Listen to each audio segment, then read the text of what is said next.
Hello friends, आज हम class 12 biology chapter 9 strategies for enhancement in food production इसके जो नीट के प्रीवियस ईयर पेपर क्वेश्चन हैं उन्हें आज हम सोल्व करेंगे। क्वेश्चन नंबर 1 नीट 2019 में पूछा गया, select the incorrect statement. 4 statement दिए गए हैं, इनमें से हमें इनकरेक्ट स्टेटमेंट सेलेक्ट करना है। पहला स्टेटमेंट, इनब्रीडिंग इंक्रीजेस होमोजाइगोसिटी। जो इनब्रीडिंग होती है वो होमोजाइगोसिटी को इंक्रीज करती है। बिल्कुल सही है, क्योंकि इनब्रीडिंग क्या होती है, जो रिलेटेड इंडिविजुअल्स होते हैं उनके बीच में ब्रीडिंग।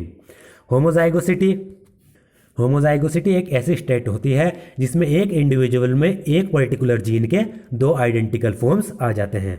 तो बिल्कुल सही है, अगर हम रिलेटेड इंडिविजुअल्स की क्या करेंगे, ब्रीडिंग कराएंगे, तो उससे जो आइडेंटिकल जीन्स होते हैं, जीन्स के आइडेंटिकल फॉर्म से उनके आने की मात्रा, उनके आने के जो चांस होते हैं वो ज़्यादा होते हैं। दूसरा, inbreeding is essential to evolve pure lines in any animal.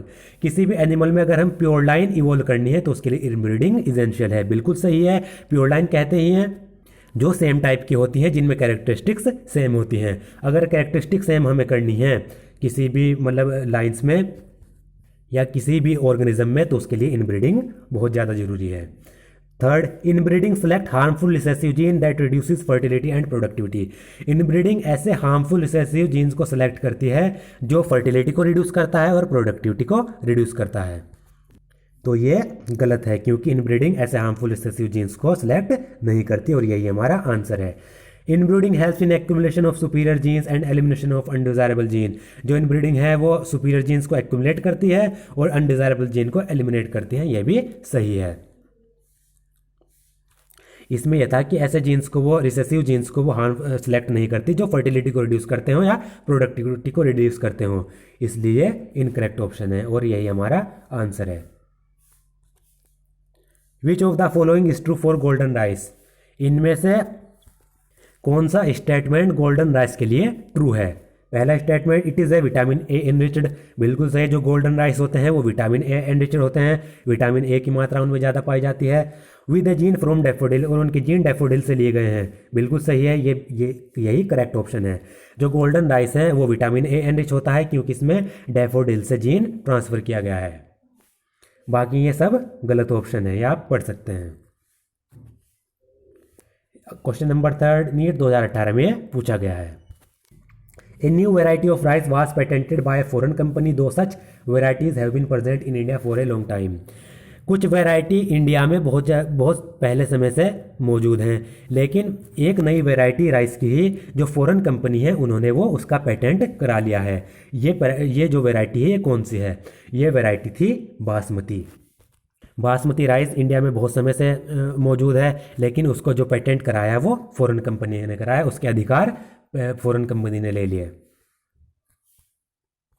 Question number 4 NEET 2017 में पूछा गया है। Homozygous pure lines in cattle can be obtained by.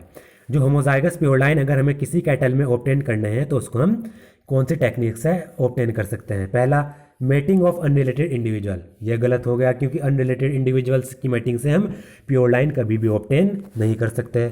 Mating of individual of different breed है, नहीं कर सकते। Mating of individual of different species के भी नहीं कर सकते। अगर सेम स्पीसीज़ के होंगे, सेम ब्रीड के होंगे या फिर रिलेटेड इंडिविजुअल के होंगे, उनसे ही हम प्योर लाइन ऑब्टेन कर सकते हैं। तो डी करेक्ट आंसर है। Mating of related individual of same breed के जो रिलेटेड इंडिविजुअल होते हैं उनकी मेटिंग कराने से हम प्योर लाइन ऑब्टेन कर सकते हैं। D is the correct option. Question number 5 NEET 2016 phase first में ये पूछा गया है। A system of rotating crops with legume और grass pasture to improve soil structure and fertility is called.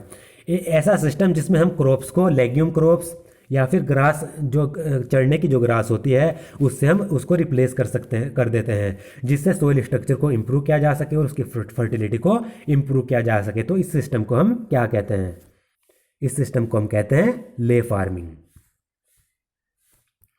Question number 6 NEET 2016 phase second में पूछा गया। A true breeding plant is. एक ट्रू ब्रीडिंग प्लांट कौन सा है। पहला, one that is able to breed on its own. True breeding plant उसे कहते हैं जो अपने आप ब्रीड कर सके, ऐसा तो नहीं हो सकता, गलत है। Produce due to cross pollination, गलत है, क्रॉस पोलिनेशन से नहीं होता और ना ही उसमें अनरिलेटेड प्लांट्स होते हैं। Near homozygous and produces of springs of its own kind.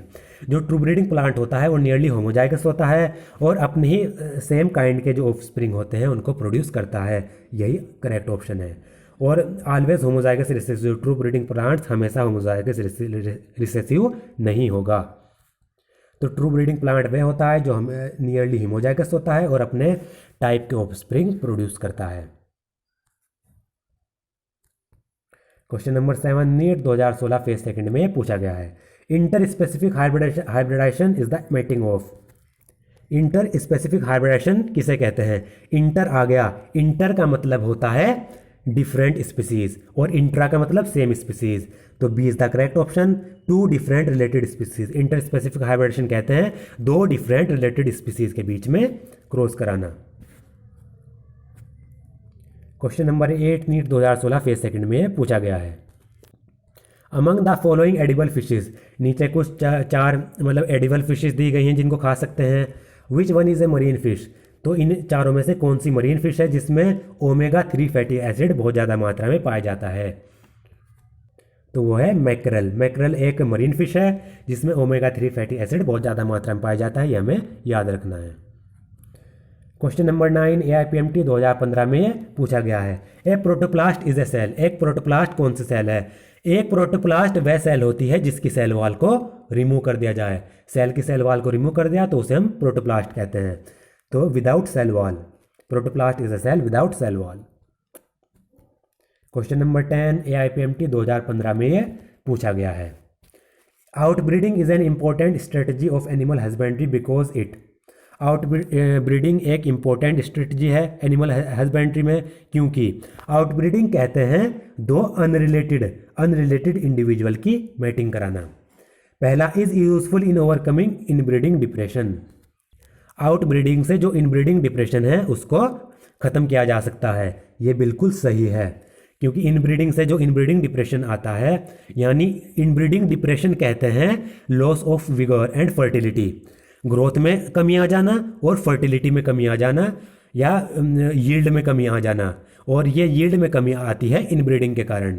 तो जो इनब्रीडिंग डिप्रेशन होता है इसको अगर ख़त्म करना है तो उसके लिए हमें आउटब्रीडिंग अपनानी पड़ेगी।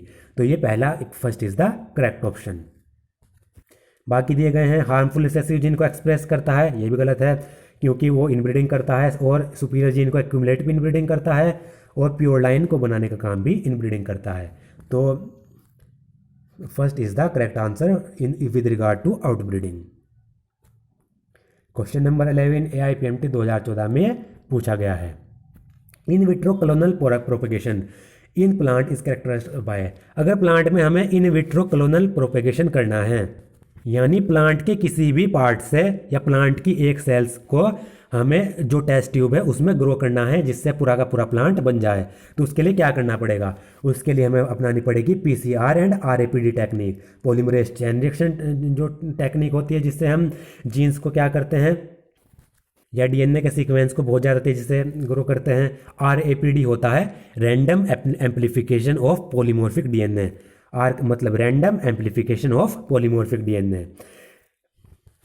यानी जो पॉलीमॉर्फिक कहते हैं जो रिपीटिटिव DNA होते हैं उनको बहुत ज़्यादा तेज़ी से एम्पलीफाई करना, बढ़ाना, उनकी कॉपी बनाना। तो इन विट्रो कलोनल प्रोपेगेशन जो होता है उसमें ये टेक्निक्स अपनाई जाती हैं। क्वेश्चन नंबर 12 AIPMT 2014 में पूछा गया है। To obtain virus free healthy plant, अगर हमें वायरस फ्री हेल्दी प्लांट बनाना है किसी भी डिजीज़ प्लांट में, कोई डिजीज़ प्लांट है जिसको वायरस हो गया, वायरस से वो अफेक्टेड है, उस प्लांट से हमें एक हेल्दी प्लांट बनाना है बाय टिश्यू कल्चर के द्वारा। विच पार्ट या part of the disease plant will be taken, तो हमें कौन सा पार्ट या जो प्लांट के जो पार्ट्स हैं डिजीज प्लांट के वो हमें लेने होंगे। हमें पता है कि कोई भी प्लांट अगर वायरस से डिजीज़ हो जाए, वायरस डिजीज से अफेक्टेड हो जाए, तो उसके जो एपिकल मेरिस्टम्स और एक्सिलरी मेरिस्टम्स हैं वो वायरस से कभी भी अफेक्ट नहीं होते। तो C is the correct option, both apical and axillary meristems. वो वायरस डिजीज प्लांट से हम इनको निकालेंगे क्योंकि ये वायरस से अफेक्टेड नहीं होते और इनसे नया प्लांट हम ऑब्टेन कर लेंगे। क्वेश्चन नंबर 13 नीट 2013 में पूछा गया। In plant breeding program the entire collection of plant या seed having all the diverse alleles for all genes in a given crop is called.